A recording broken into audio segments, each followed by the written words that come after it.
Welcome to the Etsy Conversations podcast, featuring inspiring interviews with Etsy shop owners, hosted by Ijama Elazu. Hi, and welcome to another episode of the Etsy Conversations podcast. I'm your host, Ijama, and I thank you for joining me for another episode. This week, my guest is Aarica Smith, and she runs the Etsy shop Infectious Greetings. Aarica, thank you so much for being my guest, and welcome to the podcast. Thank you so much for having me. Well, I'm glad you could make it, and I'm looking forward to our conversation. So to start off with, can you just tell us a little bit about yourself and how you first discovered Etsy? Yeah, of course. So again, my name is Aarica Smith, and I really discovered Etsy through being a personal shopper.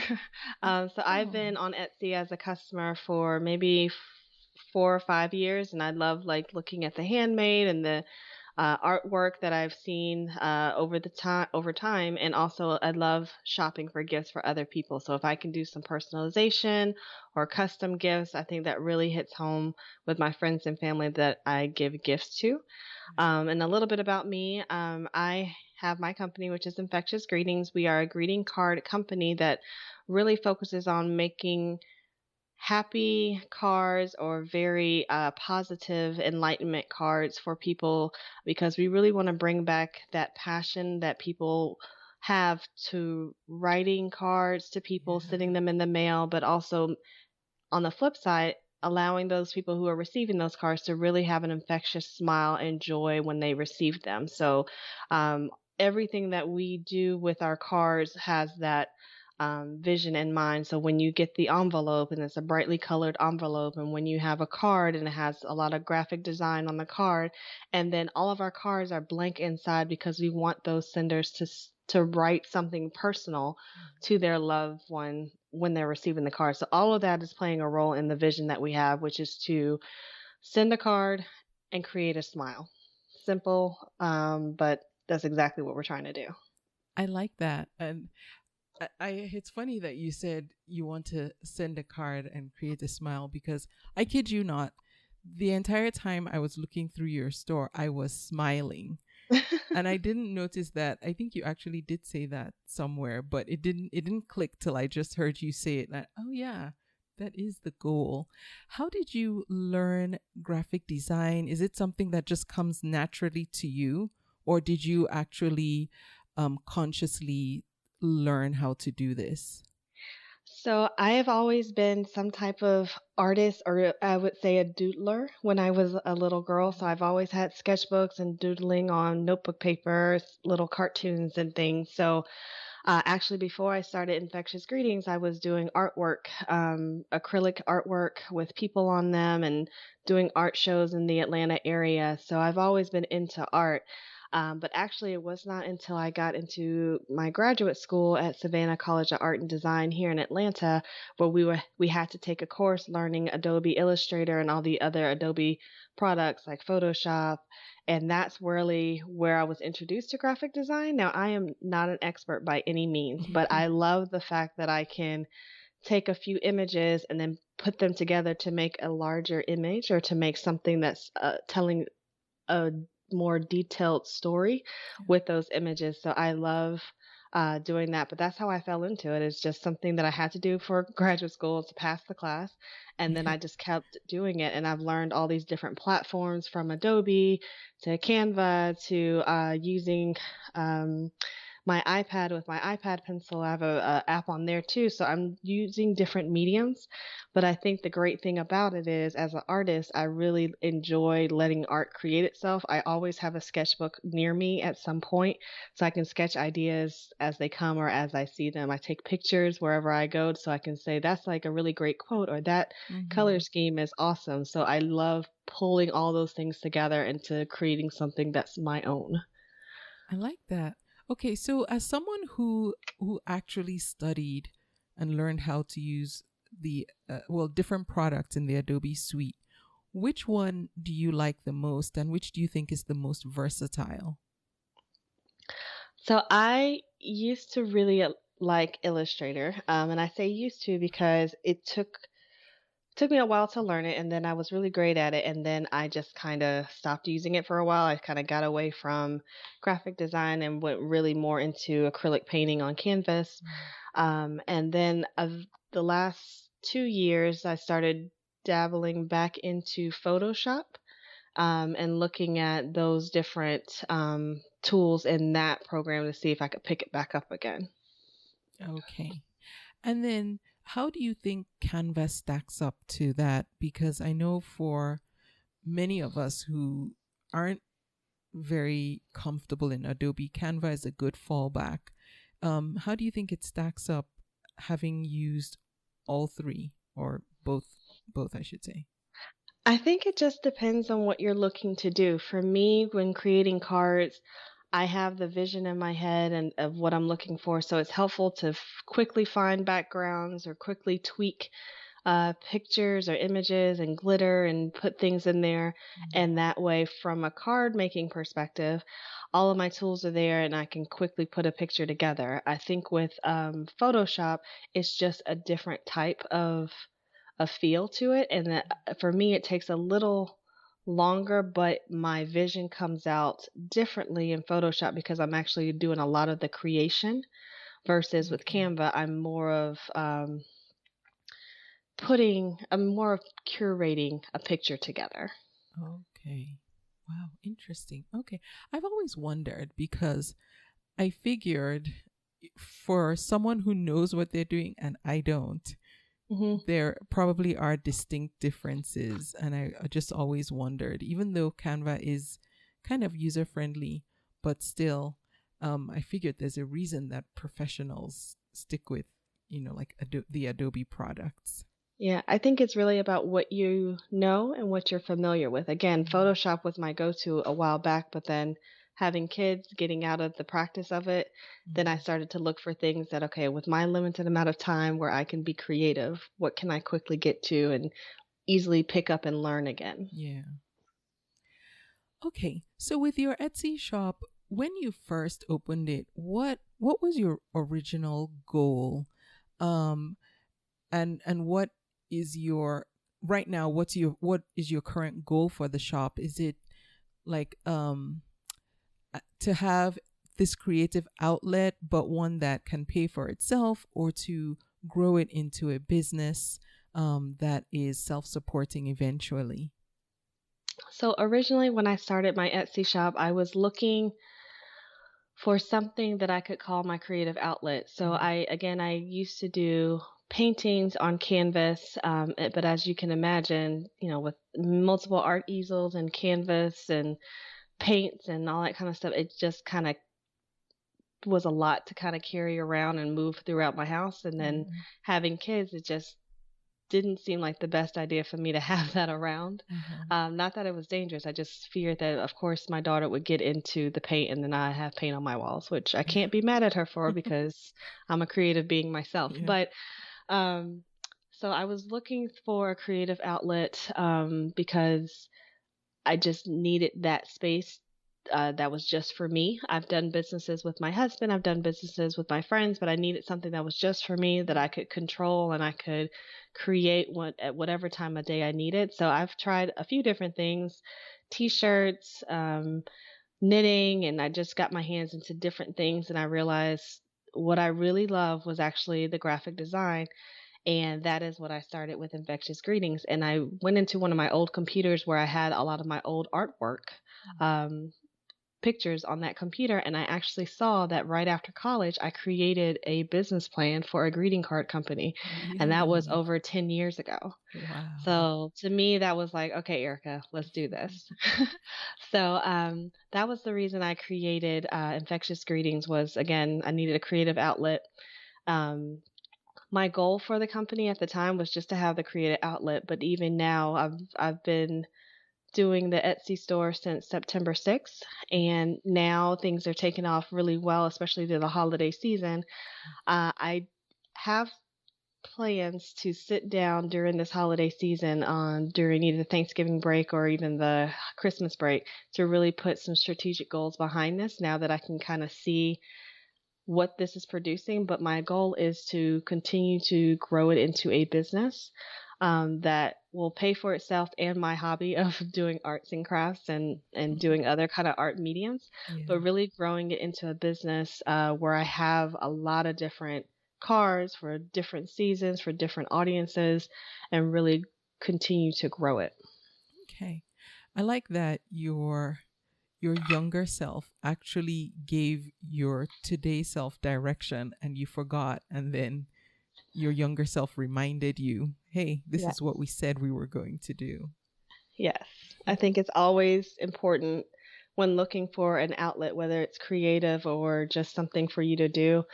It's so important to go back to what you love to do because it's so easy to get wrapped up in, your day-to-day work Yeah. functions or your marriage or your Yep. friendships and being there for everybody else. You forget the things that you used to love to do. Even when you were a kid, right? You may have used to run just for fun when you were a kid and you just haven't done it in a while. So you're like, let me go get some running shoes and just see what happens. And Yeah. just being out there on your own, trying something that you used to love to see if it's still there. And for me, art has always been there. Now, because of the nature of what you create, have you ever or did you ever consider adding other platforms into the mix of where you sell? Because there are other platforms too that you could potentially sell on. Was that ever a thought for you? Yes, that is a thought that I have every day. I am trying to be strategic and be responsible of the work that I already am putting forth in the cards. But to be very honest with you, I do have ideas and even supplies that I have bought to try other things. So the great thing is you can try different things, see if it works out, and then not so much just from a creative standpoint, see if it works out, but see if it's a viable Yeah. product that you want to sell to people because if you are getting involved in something and it takes you 10 days to actually make it because you have to wait for it to cure or dry or all these different things, is that something you're able to really sell?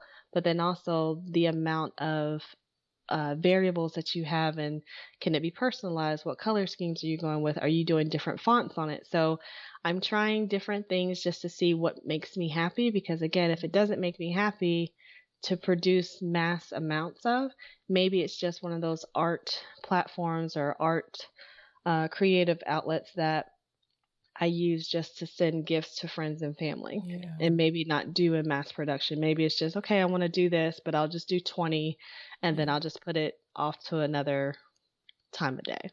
I like that. I like that you're being very deliberate and strategic with how you're expanding and branching out. Yes. Now, what does a typical day in the life of running your Etsy shop look like? So I would say that there is not a typical day. I get emails throughout the day, and again, this is my preference. I have it where notifications come to my phone when people comment, when people purchase things, when they like a product or my store, so that way I can be very engaging with my customers and my potential customers. So during the day, I'm getting emails or notifications about what's going on in my Etsy store so that I can take certain parts of my day, go into the Etsy store and reply or respond or reach out to those people who liked the store or a product. I also am checking Instagram a lot. I also get notifications on my phone for those, but um, using Instagram is something new for me, so I'm still learning Instagram, but I continue to check both the Etsy store and Instagram throughout the day. Um, and then the third thing I would say is really like my art, my sketchbook stays with me. So whenever I have a thought, I jot it down and I start sketching it out and then figuring out where do I want to put this? When do I want to release it? Is this something that could be a series? So I'm constantly thinking of new cards Yeah. throughout the day. And even if you follow me on Instagram, it's probably very rare for a week to go by without me releasing new cards. And it's not always a planned release. Usually it's like, I put these out, I want them to go out so people can see. I'm just so excited about what I have to share. So there is no normal day to day. It's really right now, I'm having a lot of fun. I'm enjoying engaging with people on Instagram and on Facebook as well as on Etsy. So I'm just kind of living through it all right Doing now. it. Now, I'm curious, on Instagram, do you tend to use that as a testing ground? So when you come up with a new design, you post it on Instagram. If you get a good reception, I would imagine for sure that's going to go on sale. But what if you don't get as much excitement over a particular design? Do you still go ahead and put it up on Etsy too? So I use Instagram less of a testing ground and more of just a communication outlet to say, Okay. here's what I have. Okay. Here's a new card. My testing ground is really my personal network on Facebook. So not the Instagram, the Infectious Greetings Facebook page, but more so my personal Facebook. I Okay. will put something on there for my network to see, and then I'll ask a question like, do you prefer design A or B? Okay. Or if it's particular to an organization that I have members or friends who are members of, I may circle up 5 of them and text them to say, here's a picture of the latest design. What do you all think? So I really rely on my friendships and my network to give me honest feedback. But then, even then, I'm all about putting it on Etsy, putting the right keywords there and seeing how it does. I mean, it's 20 cents per listing for 4 months. If it doesn't do well, you don't see a lot of traffic, then it's time to take it down. But to Yeah. me, let's go all in. Let's see what other people think because not everybody will like it, but some people may. And sometimes it surprises you. Yeah. Yeah. I recently had a conversation where um the seller said something similar, and there was a product that had been sitting for a long time, and she was hesitant to pull it down because she really Hmm. felt like the owner would come along eventually. Hmm. And I think the same way too, like, yeah, if maybe not everybody gravitates toward a particular design, but at least not in the group of people you ask. But then there's a whole other world of people that might, have an opposite or a different point of view and gravitate towards something that might not have gotten traction amongst your testing group.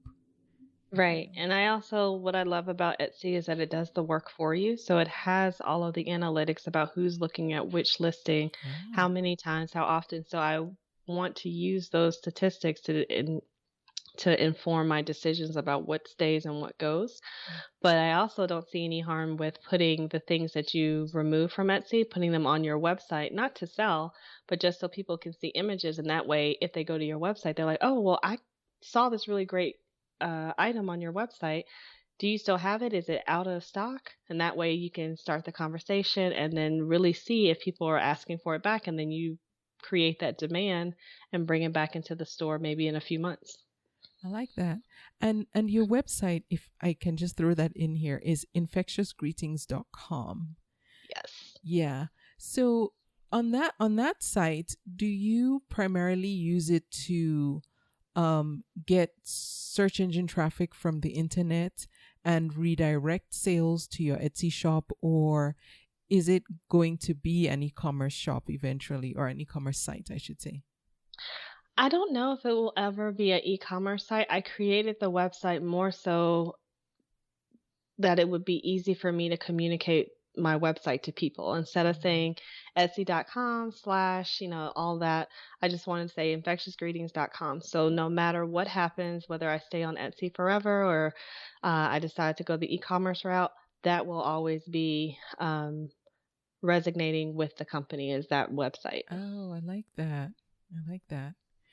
Do you plan to do any blogging or anything of that nature at some point? Not at this time. If there is more need for it, I think I would, but I really like designing more than writing, if that Yeah. makes sense. Yeah, and actually, yes, in the beginning stages for sure, I think you're putting your attention where it most needs to be, is in the creating and the creation process. And Hmm. actually, I'm glad we're talking about that, because one of the things that you've done starting out and been really intentional about is leveraging partnerships so that you don't get bogged down with things that are necessary for your business, but also take you away from doing what you most enjoy doing. How did you decide what aspects of your business were going to stay yours and then which ones you were going to delegate or outsource? I am all about leveraging the knowledge of other people, especially if they're experts or if they are passionate about that particular task. Mm. I don't see the point in recreating the wheel if someone else already knows how to do it and loves doing it, especially if they're really great at it. So for me, yes, as a business owner, I need to understand all aspects of my business. But if there is someone who is great at doing that piece of it, then why not partner with them to learn or allow them to really shine in that area? So for me, I did not want to leave the design space. Being able to sketch and be on the artistic side of the business is very, very much important to me. So, with that being said, I still needed to learn Etsy and I'm still learning Etsy. So, I have partnered with people at the very beginning, partnered with people who have Etsy stores on their own. So I have friends and mentors who have taken me under their wing and shown me what they have done. And I've worked with them on fulfilling their orders just so I can understand the Oh, process. nice. And that way, that was all before I started my business. And they were also the people I would go to say, well, what do you guys think about this? And what about, can I ship it this way? Do I need to ship it in a box? And they would tell me and inform me of all these different strategies that they've used and the lessons that they've learned to help me on my journey. So this was all before I actually started the Etsy store. And then once I started it, of course, people are like, well, you got to be on social media and you got to do at Instagram and Pinterest and Facebook and Twitter. And I am Everything. everything. And I am not a social media person outside of a business. I'm just personally, I just am not that person. So what I did was I actually was speaking to one of my friends and she was like, well, I used to run my friend's Etsy store and I help her with her social media. And I was like, could you help me? And she taught me a lot about social media platforms and what needs to happen in terms Mhm. of getting followers and building your business. Mhm. Um, so I decided to partner with her to really help with that aspect.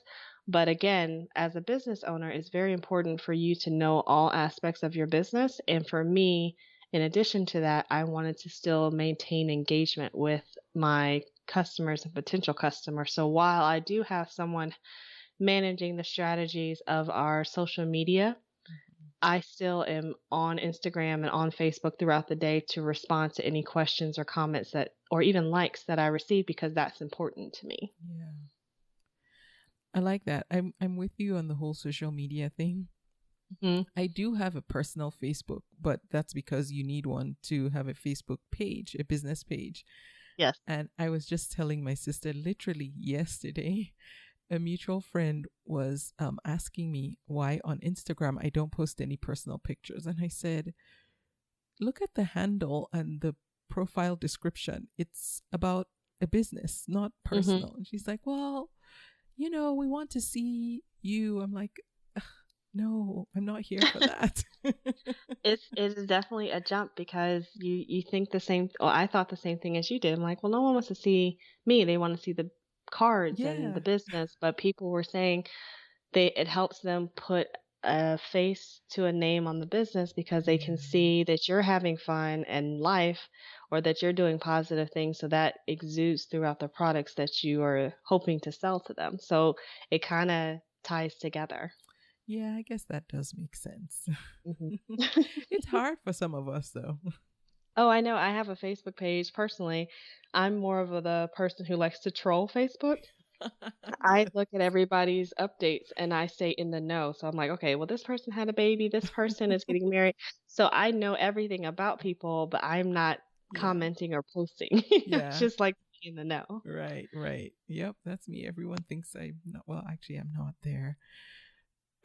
With a page, what I like about having a Facebook page is that you can automate stuff and Hmm. never have to actually go to Facebook. I'll deal with Instagram, but Facebook is a whole other, not for me. Yes. Let's talk about pricing. How did you decide what a good and fair price for your products is? So, two ways.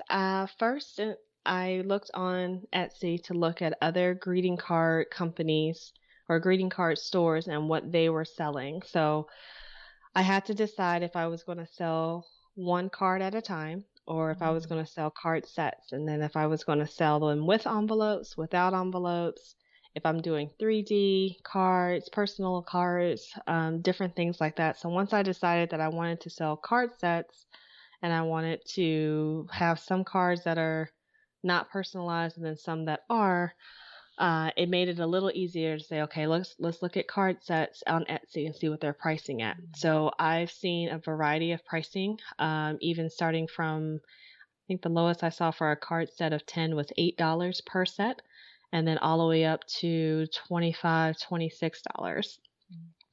$26. For me, it's really about the customer experience.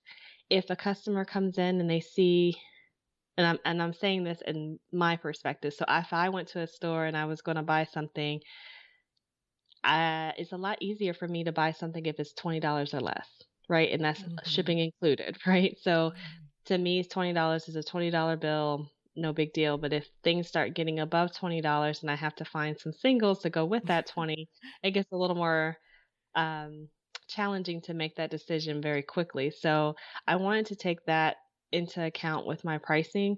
So a card set of 10 is $14.95 US dollars on my site. And then once you do shipping, it usually does not go above $20. But then, of course, when you buy 3 products or more, you get free shipping. So again, I really wanted to take into account the customer experience so that it felt like you were buying a great quality product, but you weren't paying out the wazoo for these products. Yeah, I like that. And that has worked for you, right? Yes, that has worked for me. Of course, I get feedback about the pricing, and you can go, oh, well, that's too low or it's too high. You're never going to be perfect. So I think it's just always important to go back to what your business plan is and what your profit margin is to understand what works for you. Because if I could sell my cars for $30, that does not mean I would, because I don't want to lose the customer experience. And then would I buy cars for $30 at, a store outside of Etsy? I don't know if I would. So always important to really go back to that strategic plan of your business and your profit margin to figure out what is needed for you to feel happy about what you're doing. Okay. That sounds good. How about international shipping? Have you always are you open to the global market, and have you always been, or are you not? I am very open to the international market. I have not had a sale yet that has gone across international waters. However, I am very open to doing it and excited about the opportunity. Okay. Yes. Good. That's good. Have you so far, and I hope the answer to this is no, had to ever deal with any disputes or unhappy customer experiences? I have not. I did have to deal with a customer who received one of our glitter cards where there is glitter inside the card, and that card arrived damaged. So she did reach out to me, and she was a returning customer. But even if she wasn't, she reached out to me to let me know, and I was quick to respond about, okay, I will send you another card, because again, that customer experience is very important. So we did rectify it, and I decided to figure out a different way to package it going forward. So those cards are still for sale, but I packaged them differently to make sure that I can't do it 100%, but 99% sure that it's not going to be damaged in the mail. Right. Yeah. I also never knew, I'm going back to something you mentioned before, that there would be an option to not include envelopes with the cards. Mm-hmm. Is that common in the card niche? It's not very common, but there are some stores that do not offer envelopes. It's just the card. And then I do have people reaching out to me via message to ask me if envelopes are included. So it's in the listing that it is, but I think it's interesting as people are asking me Wow. as if they've had that experience where they've just received the card. Yeah, because what would you do without the envelope? Like buy them separately?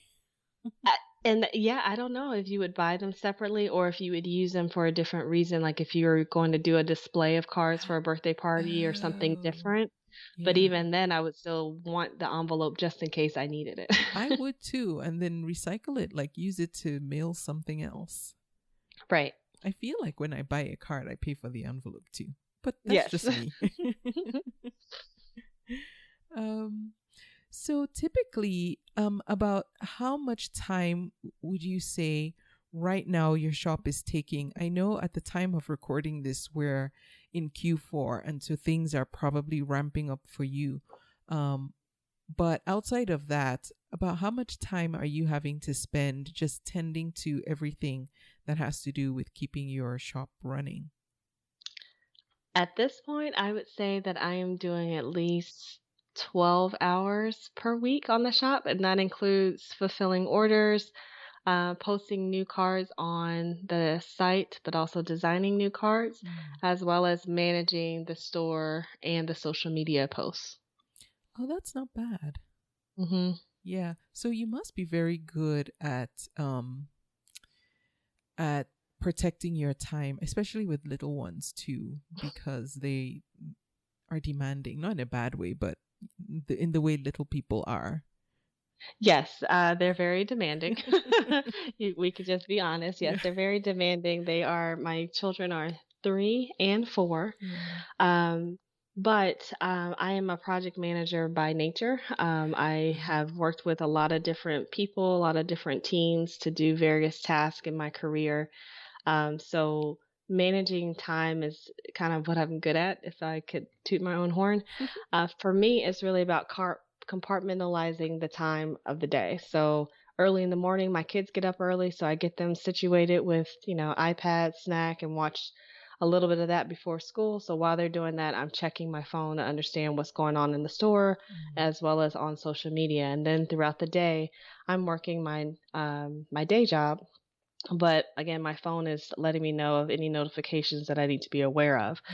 Yeah. I'm usually with my family after school and all the way until they go to bed. And then there are certain nights of the week that I've dedicated in my calendar.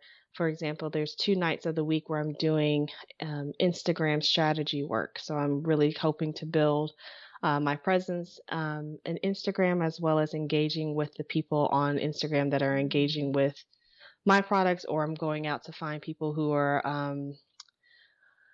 are using the same hashtags as I am and starting conversations. So I have days Wow. dedicated to that, and then I also have days dedicated to fulfilling orders. So that way I can manage what days of the week I'm going to the post office to deliver those orders. So it's not every day, but I'm being very strategic about going, on certain days of the week so I can make sure that I'm l- lopping in a big amount of orders instead of just one order per day. Yeah. Erica, can I say I want you to come and project manage my life? Because I am exactly the opposite. I feel like I'm constantly reacting to everything that's happening, but you sound so calm because I think you manage much better than I do. You manage your life and the business much better. I will say that I was just like you a few years ago, but having kids and burning out because I would always have time for everybody else except me. Mhm. And I'm actually an introvert. So having all this extroverted time with other people burned my battery to Yeah. the point by at the end of the day, I just wanted to yell and scream at people. So I realized I needed to have some time for me. And I started blocking time to say, okay, this night I'm working on the business, this night is date night, or this night we're going to do a late movie with the kids. So that way I also am training myself to turn it off, Yeah. right? So that way I'm not too involved in the business where I'm missing out on family time or on friend time or anything like that. I'm trying to make sure that I'm providing some balance in my life. Yeah. I like that. Did you? Is this something that intuitively you were able to figure out, or did you take a project management course? I'm so impressed that's why I'm sticking with this because I'm like, I need to be like Aarica. Like, how did you figure all this out? It was just something that needed to happen regarding like getting stressed out. Really, like I would realize that I'm spending all my time focusing on the kids when they were babies, that I wasn't really spending time with my husband, and then I wasn't really spending time with myself because I was doing everything for everybody else. So that's kind of how I started having some quiet time to myself so I can think about things. And that's kind of how I realized I needed to get back into the creative space to give myself joy. So then with me trying to find balance, I had to just, and I hated doing this because I was like, this is so structured. I'm not a structured person. I really just want to live and fly by the wind and wherever it Yeah. takes me. But the only way that it works for me is if I say, okay, from 5 to 8, I'm with the kids, and from 8 until 1 o'clock in the morning, I'm doing work, not because I'm pushing myself, but that is my time to go down into my studio, put some music on, and jam while I'm Right. doing this artwork, which I love. So it's giving myself the time to be me, Yeah. and And also giving recharge. myself the time to recharge. Exactly. Yeah. I like that. So, when you do get a new idea for a product, typically what's the lifespan or how long does it take from getting the idea to actually creating it, making it real, and then having it ready and listed in your Etsy shop? If all the stars are aligned and I had all the time in the world, it would take me a matter of maybe 3 hours because I just get so caught up in the design piece that I'm trying different fonts, different colors, different looks before I get the exact look that I want. But usually I try to sketch a lot of looks of various ideas in my sketchbook so that way I just have a Rolodex of design. So that way, once Q4 is over and the holiday season is over, I'm not going to have any more holiday cards. So, what are the new cards I'm going to be doing? Is it something that's spring related, whether it's a holiday or just a lot more flowers? So then I start turning that on. I try to plan ahead of time to say, okay, so I'm no longer designing holiday cards. What do I want to produce in the spring? Is it going to be more about the springtime or Easter or inspirational cards for Black History Month? All those different things I try to plan ahead so I can decide, am I going to do a series of cards or a card box where you're getting 10 to 12 cards that are different in a box set. So I try to do that ahead of time to help me get my mind focused. However, I will say the challenge that I have gotten into is the custom card order. So there is a listing on my site where I do custom cards for people and I work with them about learning their personality and what they like, what they don't like in terms of like if they like zebra print or they like flowers or elephants. And then I will design 3 to 5 cards or designs for them and then they get to choose what they like. That is very time consuming, but it's also very rewarding to see people really excited about what is produced for them. And so these are like personalized cards just based on what you learn about the individual? Yes. So Oh. I really take into account like their personality, what are things that they like, their favorite colors, and then if they like soft looks or they're like, I really like a lot of lines and shapes, and I'll go in and just say, okay, here's what I'm thinking, and I'll give them a few designs, which helps me on the back end because then I now have 3 to 5 designs that I can use for my spring collection. Yeah, I was going to ask about that. Like, do Mhm. you still use the designs that they don't end up picking? Yes. Nice. Do you ever sometimes find that you do run into a creative rut and you're just not getting any ideas? Yes, absolutely. I find myself in a creative rut. Not often, but I do, when I do find myself in that space, I give myself permission to just not design anything. It's okay not to sketch because what I don't want to happen is to force myself to sketch because I feel like I need to, Mm-hmm. and then I don't like what I produce. Another thing that I have been a part of, which I try to get out of, is usually when other people say, oh, this is great. I love what you have. Maybe you should do a card that has this on it, and maybe put these hands on there with this look on there. And then sometimes I will try it and I'll start designing what their vision is. But the problem is that it's their vision and not mine. So even though they think it's a great card to have, I don't feel comfortable even listing that design as one of my cards because I'm not 100% sold on the design for myself. Yeah. And so I'm looking at a card that may be a general card that other people may like, but it doesn't speak to me. So I don't really want to list it just because, oh, well, everybody will buy it because it's a basic card with a red triangle on it. Well, I don't know if I like that. So if I don't really feel the design, I don't post it. Wow, I like that. So basically your store, everything is reflective of you in a way. And if it Yes. doesn't pass your muster, then it doesn't get listed. Yes, exactly. I like that. I'm just pondering that, like, am I that like, do I feel what I sell that much? I sell a whole different set of things, but anyway. Right. Like I'm not a flowery person. Yeah. So a lot of the beige flowers and just meadows and springtime, that's not me. And I, instead of producing stuff that I'm lackluster for just so I can make a profit, doesn't make sense to me because you can find that type of card elsewhere. I really want to focus on the things that make me feel like they're my designs that people will love, and then I can put my energy and passion behind it. Yeah.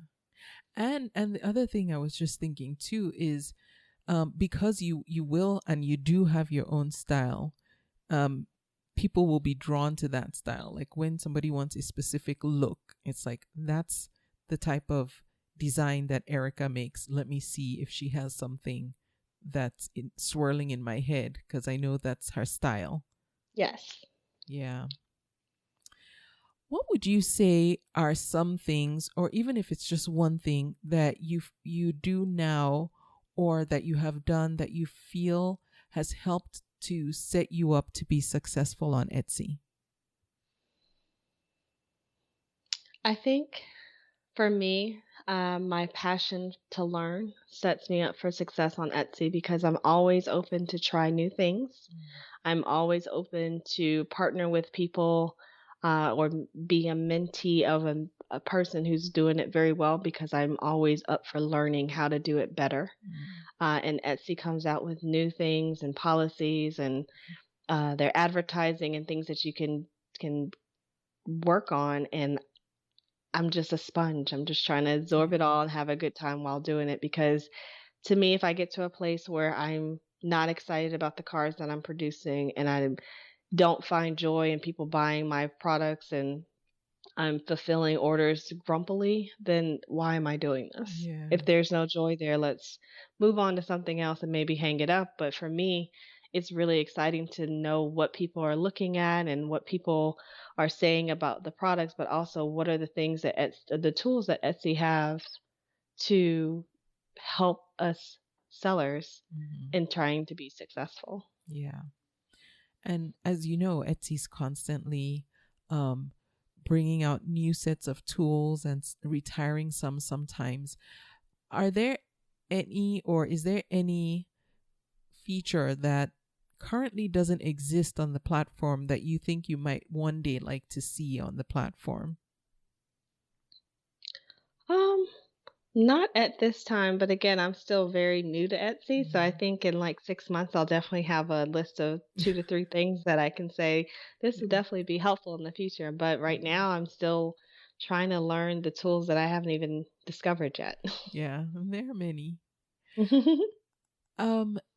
Did you take advantage of the premium Etsy services? I don't know if you're aware of those, but I think right now there's just the one.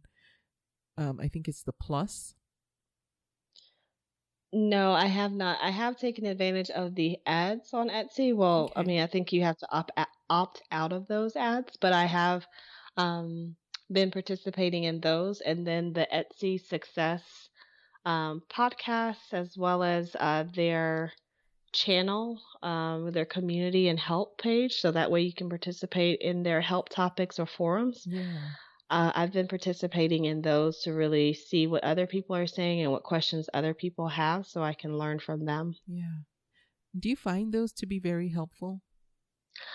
Um, they're helpful. I do better learning with podcasts.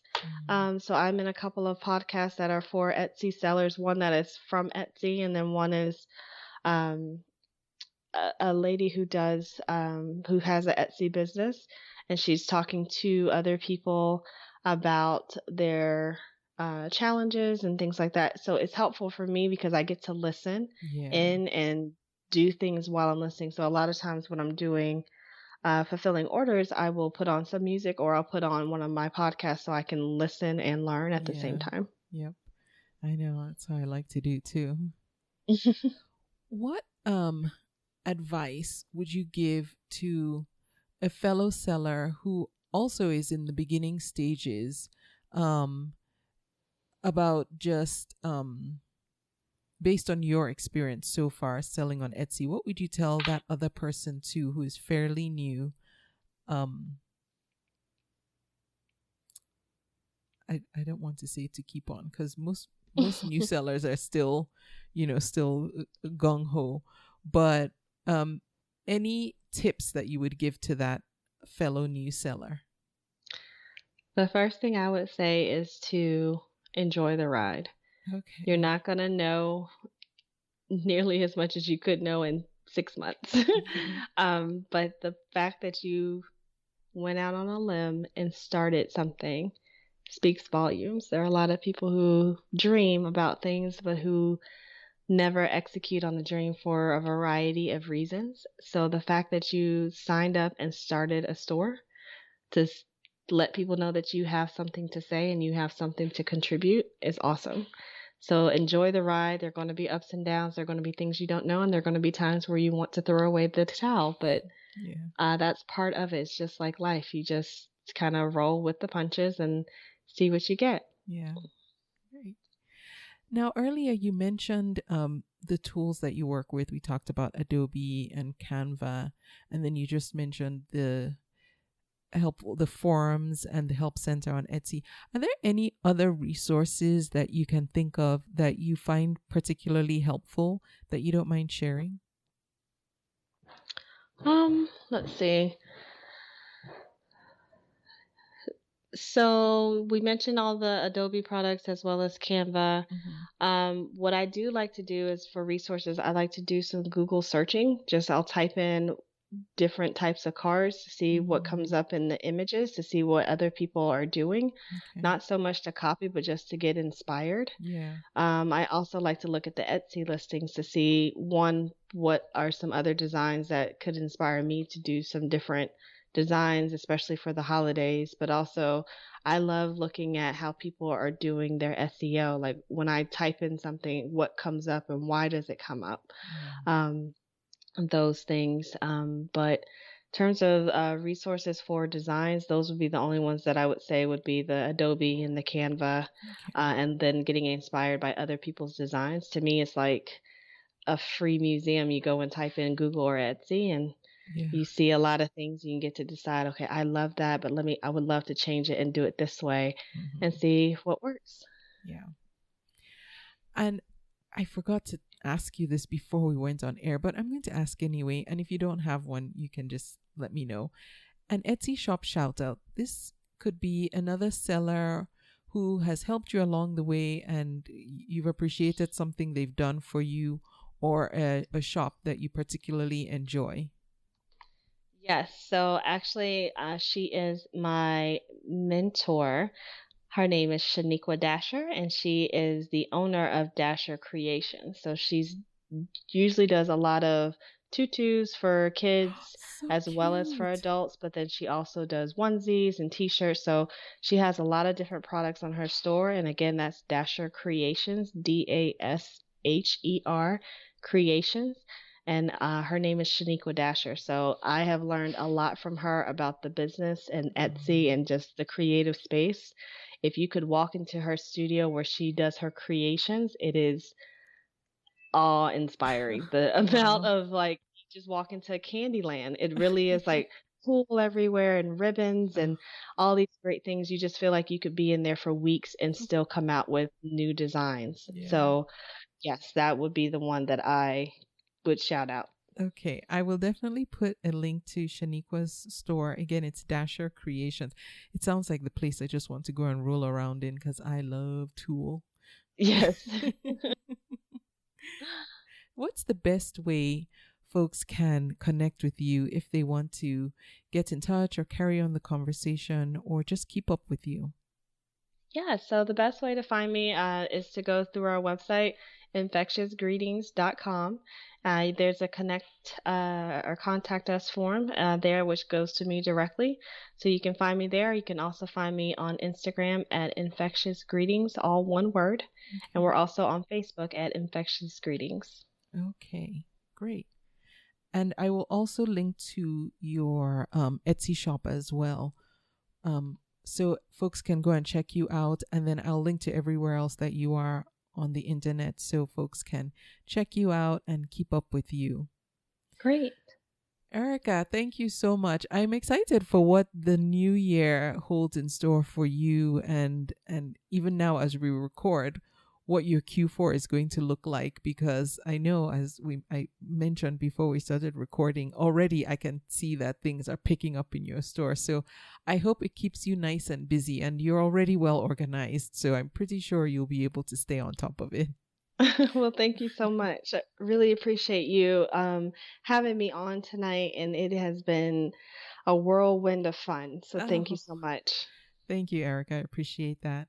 And I thank you for listening to the podcast. I will be back with another episode next week. Thank you for listening. You can subscribe to the podcast in iTunes, and while you're there, please leave a review too. Visit convome.com to leave a comment or feedback on this episode.